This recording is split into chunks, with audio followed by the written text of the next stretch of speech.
इन साथियों, I hope आप लोग स्वस्थ और मस्त होंगे और अपनी तैयारी में लगे होंगे। डियर फ्रेंड्स, आज हम लोग देखेंगे मोस्ट इम्पॉर्टेंट टॉपिक भौतिक विज्ञान में भौतिक राशियाँ, मात्रक, मापन। यहाँ से सभी एग्जामों में क्वेश्चन पूछे जाते हैं जो आप लोगों के लिए बेहद महत्वपूर्ण है। तो चलिए बिना देर के देख लेते हैं पहला क्वेश्चन। मटर के तने का कुंडलन किसी भी आसपास की संरचना के चारों ओर किसका उदाहरण है? मोस्ट इम्पॉर्टेंट है, आप ना राइट आंसर चुन लेंगे आप लोग। तो राइट आंसर हो जाएगा C point, thigmotropism. Most important है। चलिए नेक्स्ट क्वेश्चन, इसके बारे में डिटेल में देख लेते हैं जो आप लोगों को अच्छे से और क्लियर हो जाए। मटर के तने का कुंडलन किसी भी आसपास की संरचना के चारों ओर थिग्मोट्रोपिज्म का उदाहरण है। इसका शाब्दिक अर्थ है स्पर्शानुवर्तन। मोस्ट इम्पॉर्टेंट है, इसको याद रखेंगे। स्पर्शानुवर्तन है आसपास को छूने या संपर्क करने की प्रतिक्रिया में थिग्मोट्रोपिज्म एक पौधे की दिशात्मक वृद्धि है। मोस्ट इम्पॉर्टेंट है। चलिए नेक्स्ट क्वेश्चन देख लेते हैं। और ये सारे के सारे क्वेश्चन बहुत इम्पॉर्टेंट है। केंद्राभिमुखी बल किसके लिए जिम्मेदार है? मोस्ट इम्पॉर्टेंट है। आप लोग अपना राइट आंसर चुन लेंगे। तो राइट आंसर हो जाएगा, आप लोग अपना चुन लिए होंगे। तो राइट आंसर हो जाएगा बी पॉइंट, वस्तु को वृत्ताकार पथ पर गतिमान रखना। मोस्ट इम्पॉर्टेंट है। चलिए इसके बारे में डिटेल में देख लेते हैं जहाँ से और भी क्वेश्चन बन सकते हैं।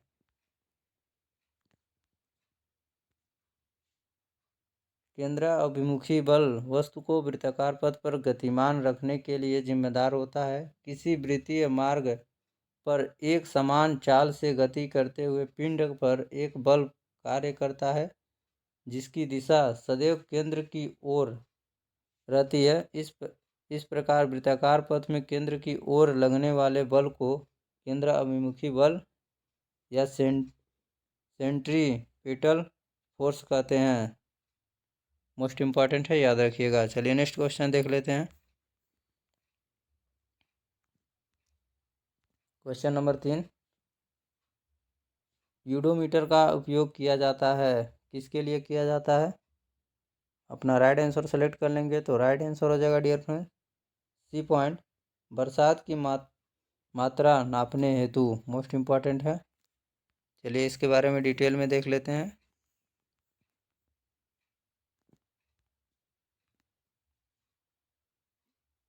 यूडोमीटर, जिसे रेनगेज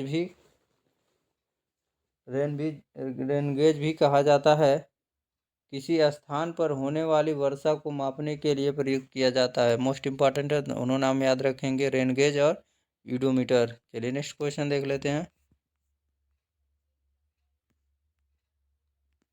क्वेश्चन नंबर 4, एक फेम्टोमीटर कितने मीटर के बराबर होता है? मोस्ट इम्पॉर्टेंट है क्वेश्चन नंबर 4 का, आप लोग राइट आंसर चुन लेंगे। तो राइट आंसर हो जाएगा C point, 10⁻⁻15 metre. Most important है। चलिए इसके बारे में डिटेल में देख लेते हैं कुछ।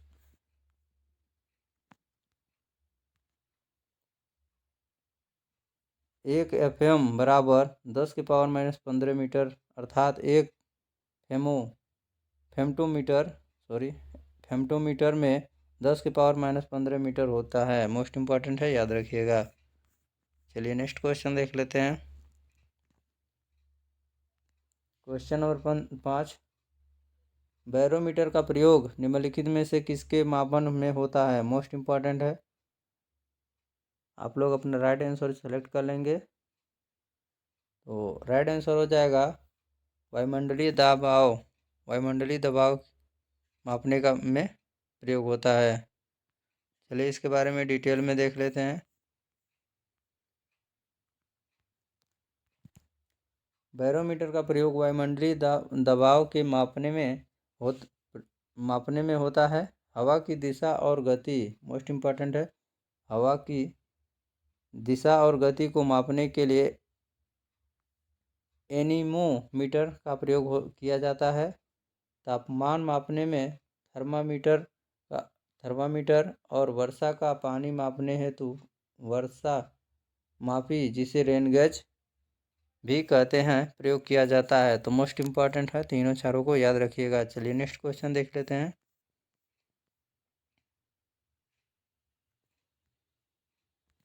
क्वेश्चन नंबर 6, निम्नलिखित में से कौन सा सही सम्मिलित नहीं है? मोस्ट इम्पॉर्टेंट है। क्वेश्चन नंबर 6 का राइट आंसर आप लोग सेलेक्ट कर लेंगे। तो आई होप आप लोग राइट आंसर सेलेक्ट करे होंगे। और राइट आंसर हो जाएगा डी पॉइंट, गैल्वेनोमीटर विद्युत प्रतिरोध। चलिए इसके बारे में डिटेल में देख लेते हैं। बाकी सारे सम्मिलित हैं। वोल्ट मीटर विभवांतर मापा जाता है और एमीटर से विद्युत धारा नापा जाता है। पोटेंशियोमीटर से विद्युत वाहक बल मापा जाता है। बाकी डी पॉइंट गलत है। चलिए इसके बारे में डिटेल में देख लेते हैं। वोल्ट मीटर से विभवांतर मापा जाता है। एमीटर से विद्युत धारा मापा जाता है। पोटेंशियोमीटर से विद्युत वाहक बल मापा जाता है। गैल्वेनोमीटर से धारा की उपस्थिति मापा जाता है। विद्युत प्रतिरोध से अमीटर मापा जाता है। ये सारे के सारे इम्पोर्टेंट हैं। यहाँ से एक क्वेश्चन हमेशा देखने को मिलता है, तो याद रखिएगा, या तो आप इसका स्क्रीनशॉट ले सकते हैं। चलिए नेक्स्ट क्वेश्चन देख लेते हैं। क्वेश्चन नंबर 7, विद्युत शक्ति की इकाई होती है। तो मोस्ट इम्पॉर्टेंट है। क्वेश्चन नंबर 7 का राइट आंसर आप लोग सेलेक्ट कर लेंगे। तो राइट आंसर हो जाएगा डी पॉइंट वाट। चलिए इसके बारे में डिटेल में देख लेते हैं।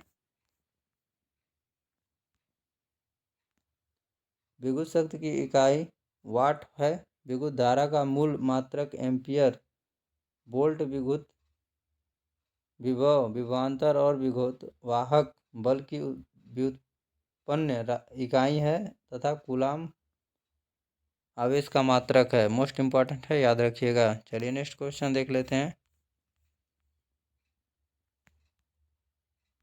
क्वेश्चन नंबर 8, विद्युत विभवांतर की इकाई है। मोस्ट इम्पॉर्टेंट है, विद्युत विभवांतर की इकाई है। तो क्वेश्चन नंबर 8 का राइट आंसर आप लोग सेलेक्ट करा लेंगे। आप कर लिए होंगे। तो राइट आंसर हो जाएगा सी पॉइंट वोल्ट।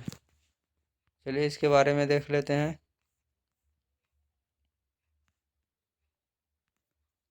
विद्युत विभवांतर की इकाई वोल्ट होती है। कूलाम आवेश का मात्रक है।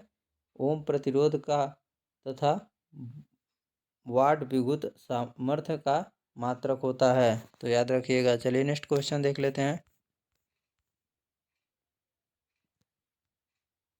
क्वेश्चन नंबर 9, निम्न में से किस धातु की विद्युत चालकता सबसे अधिक है? तो मोस्ट इम्पॉर्टेंट है। 9 का राइट आंसर आप लोग सेलेक्ट कर लेंगे।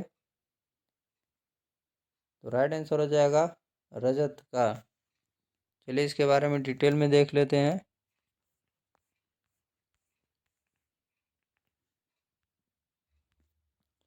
रजत चांदी की विद्युत चालकता सबसे अधिक, सबसे उच्च विद्युत प्रवाहशील धातु है।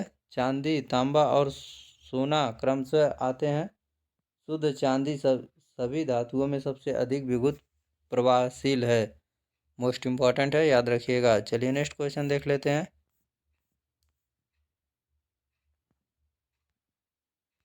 क्वेश्चन नंबर 10, विद्युत धारा की इकाई है।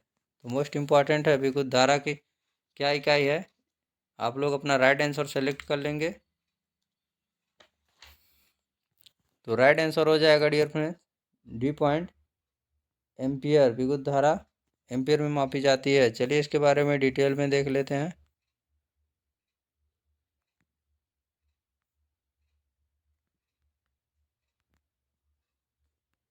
देख लेते हैं।